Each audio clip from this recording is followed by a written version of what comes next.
magbasa. 1, 2, 3, go!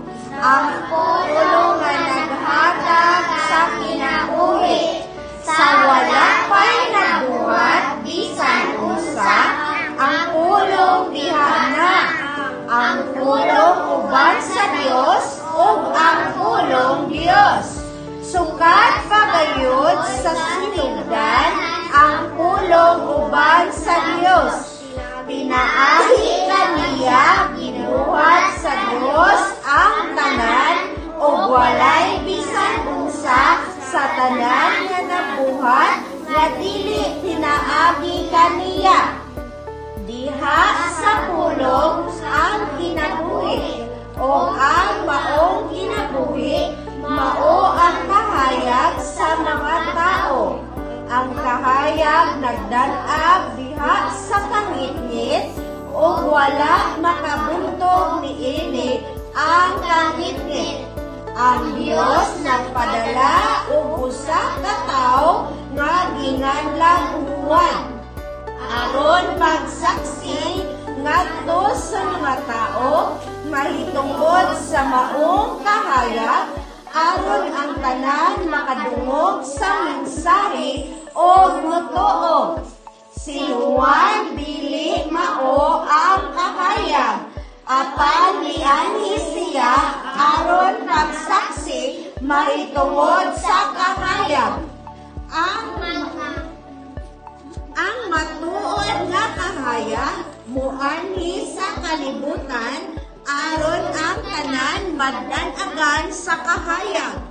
Ang pulong dinhi na sa kalibutan, pinaagi kaniya, buhat sa Dios ang kalibutan. Apan ang kalibutan wala mo ila kaniya.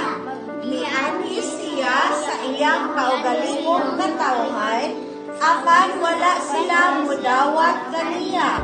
Apan kadtong midawat o misalig kaniya, ihatagan niya sa katungod nga mahimong mga anak sa Dios.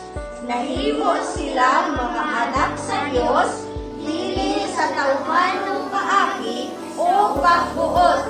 Ang Dios mismo mao ang naghimo kanilang iyang mga anak.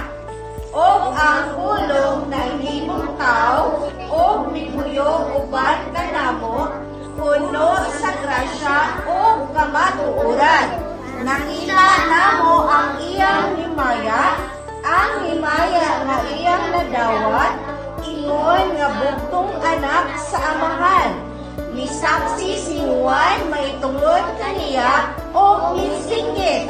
Siya ang akong ipasabot, sa pag-ingon, siya nga moabot sunod kanako, labaw kanako, kay diha na man siya sa wala pa ako mataw. Gikan sa naghingapin niyang grasya, kitang tanan gihatagan niya sa walay puas nga panalangin. Ang balaod gihatag sa Dios, pinaagi kang Moises, apan ang grasya ug ang kamatuoran miabot pinaagi kang Hesus-Kristo. Wala ka gayoy tao nga nakakita sa Dios. Ang bugtong anak nga Dios, ang nga pinangga kaayo sa amahan, maoy nagpaila kaniya.